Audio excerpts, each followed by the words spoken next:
Hola, buenas noches, bienvenidos a una nueva entrega del Lado Oculto. Se cumplieron 40 años del golpe de Estado de 1973.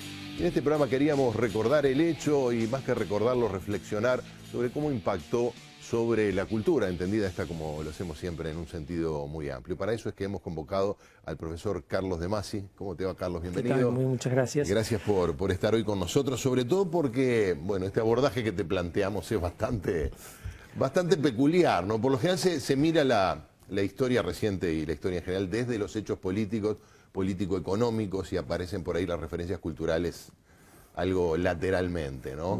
Sí, lo que pasa es que, ahora tú lo mencionás, es cierto que hay todo un discurso que centraliza en los hechos políticos y económicos, las explicaciones centrales, pero hay un discurso que apunta mucho a la construcción de subjetividad, Claro. es decir, un poco qué pasaba con la gente y por qué se considera que es más importante la política que la cultura, por ejemplo, siendo que hubo gente que en la época del golpe y en la represión posterior, digamos, trabajadores de la cultura, como les gustaba llamarse, estuvieron a la par de cualquier otra actividad y fueron reprimidos de la misma manera. Sí, y también cumplieron roles políticos. Y cumplieron roles políticos y algunos muy destacados y muy relevantes. Es decir, allí hay un juego, digamos, donde, coincido contigo, hay una mirada que tiende como a considerar la cultura como un problema menor, pero hay una mirada, digamos, que también considera como un aspecto central cualquier actividad del ser humano que haya personas comprometidas con ella. De hecho yo recordaba, ahora vamos a ver un tape simplemente introductorio, pero vamos al tape y después te decía lo que recordaba. Adelante. Señor presidente,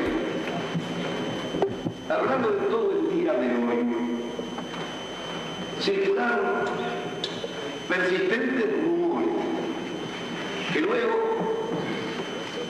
terminaron transformándose casi en noticias, según los cuales estaría a punto de culminar, si es que no ha culminado ya, un triste proceso que finalizaría con la violación por parte de Juan María Bordaberry de sus juramentos constitucionales y un asalto a las instituciones y a la libertad del público. Si eso llegara a confirmarse, como muchos nos tememos que ocurra, es corriente decir en estos casos que a Bordaberry y a sus cómplices los juzgará la historia. Y eso es verdad, pero debe agregarse que antes nuestro pueblo oriental de hoy va a exigir su responsabilidad y hacerla efectiva contra el responsable del atentado y sus cómplices.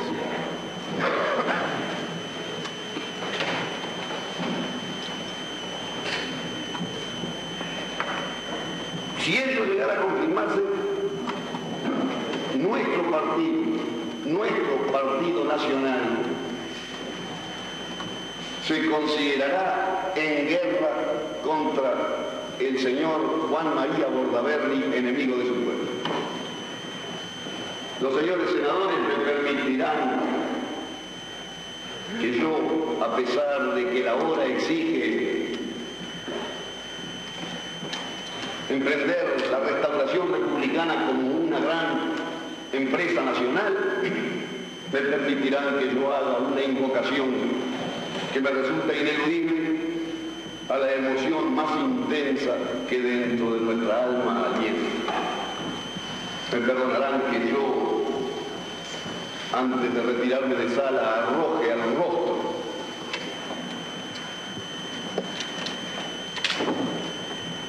de los autores de este atentado el nombre de su más radical e irreconciliable enemigo, que será, no tengan la más mínima duda, el vengador de la República. ¡Viva el Partido Nacional!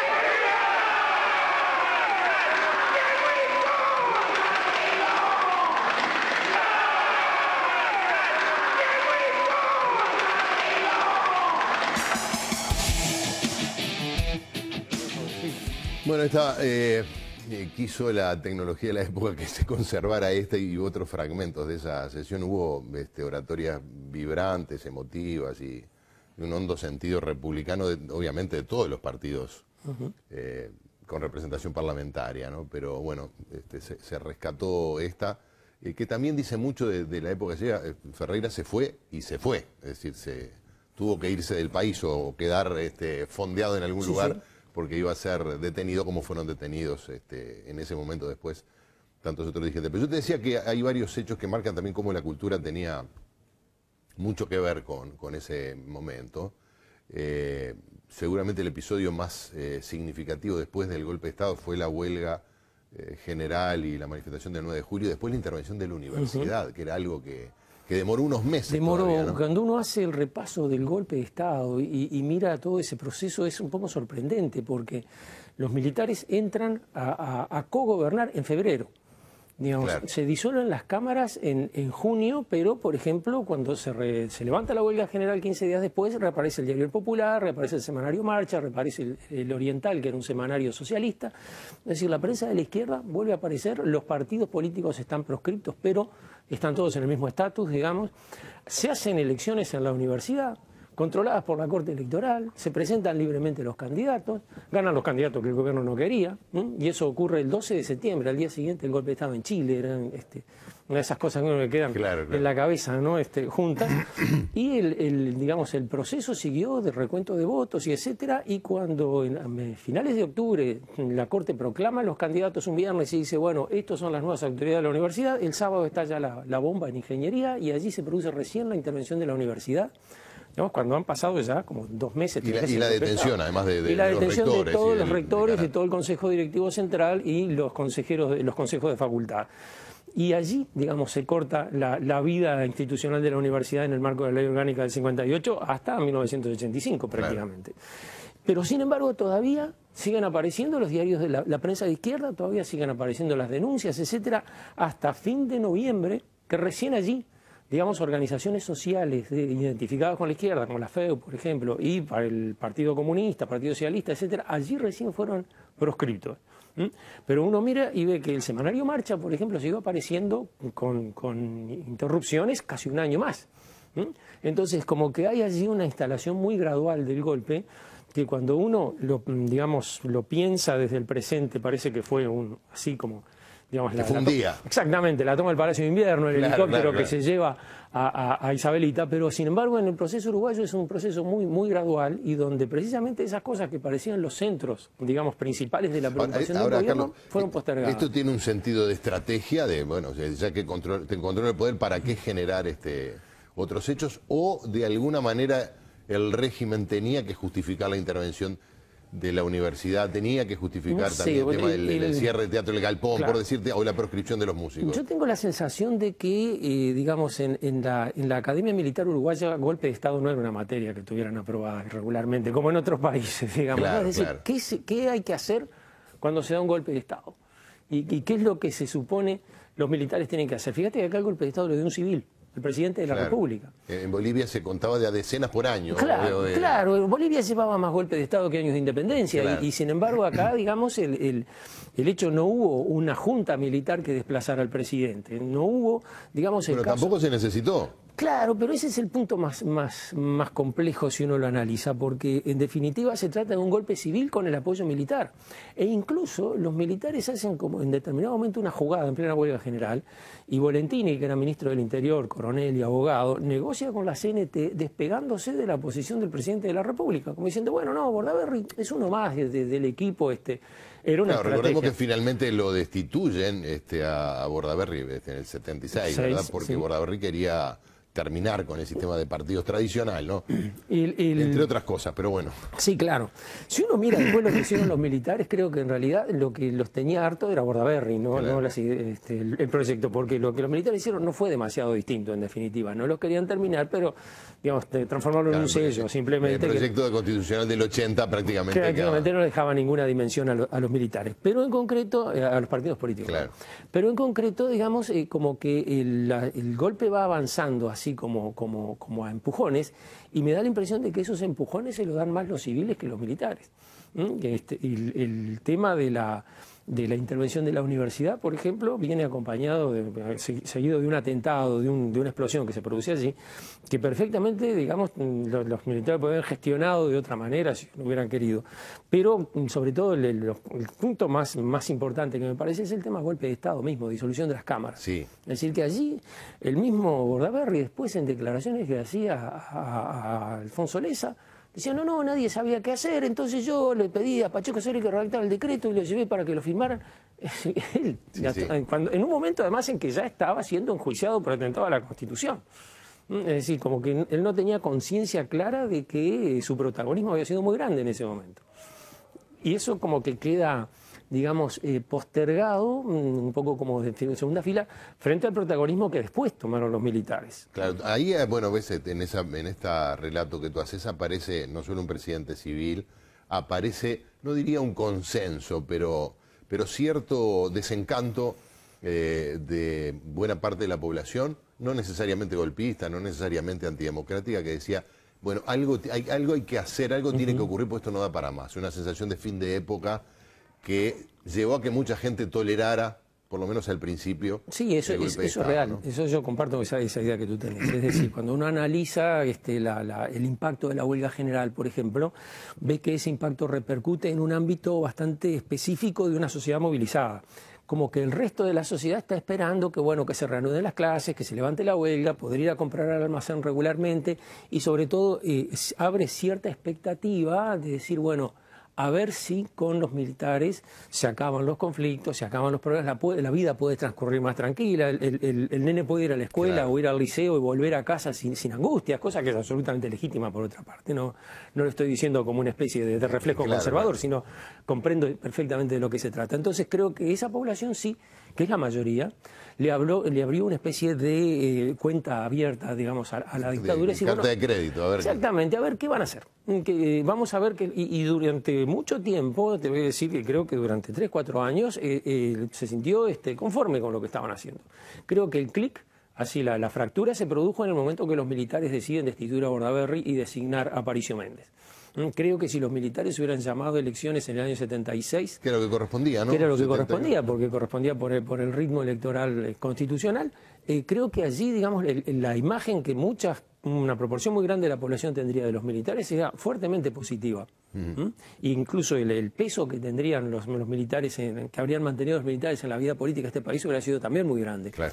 Pero, digamos, allí la tentación... como el jugador de fútbol, no se va a retirarse a tiempo. Claro, ¿no? Exactamente. ¿En qué momento colgar los botines? Eso que además fue tema de discusión dentro del ejército, y parece que hubo consenso que todos querían seguir.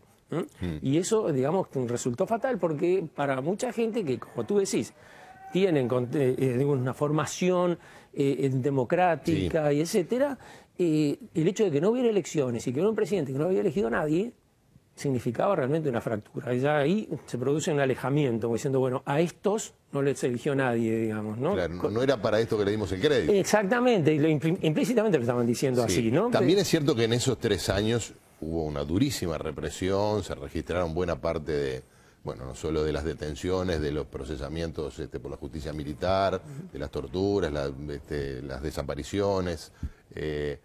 Vamos a hacer una pausa y después volvemos con otros aspectos del golpe de Estado y su impacto sobre la cultura. Muy bien.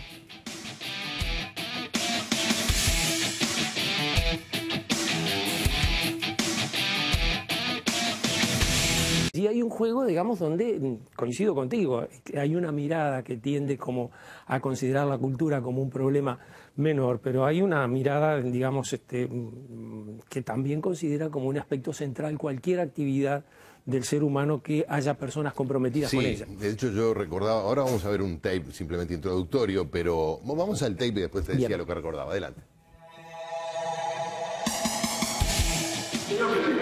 centrales. Pero hay un discurso que apunta mucho a la construcción de subjetividad, Claro. es decir, un poco qué pasaba con la gente y por qué se considera que es más importante la política que la cultura, por ejemplo, siendo que hubo gente que en la época del golpe y en la represión posterior, digamos, trabajadores de la cultura, como les gustaba llamarse, estuvieron a la par de cualquier otra actividad y fueron reprimidos de la misma manera. Sí, y también cumplieron roles políticos. Y cumplieron roles políticos y algunos muy destacados y muy relevantes, es decir, allí...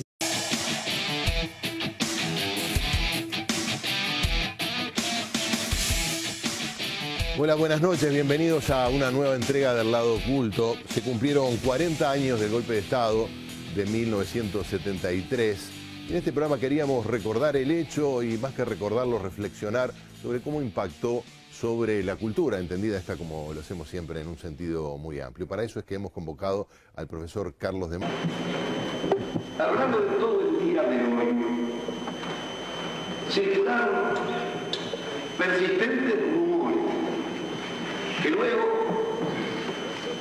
terminaron transformándose casi en noticias, según los cuales estaría a punto de culminar, si es que no ha culminado ya. Masi, ¿cómo te va, Carlos? ¿Qué Bienvenido. tal? Muchas gracias. Gracias por estar hoy con nosotros, sobre todo porque, bueno, este abordaje que te planteamos es bastante peculiar, ¿no? Por lo general se mira la historia reciente y la historia en general desde los hechos políticos, político-económicos, y aparecen por ahí las referencias culturales algo lateralmente, ¿no? Sí, lo que pasa es que, ahora tú lo mencionás, es cierto que hay todo un discurso que centraliza en los hechos políticos y económicos, las explicaciones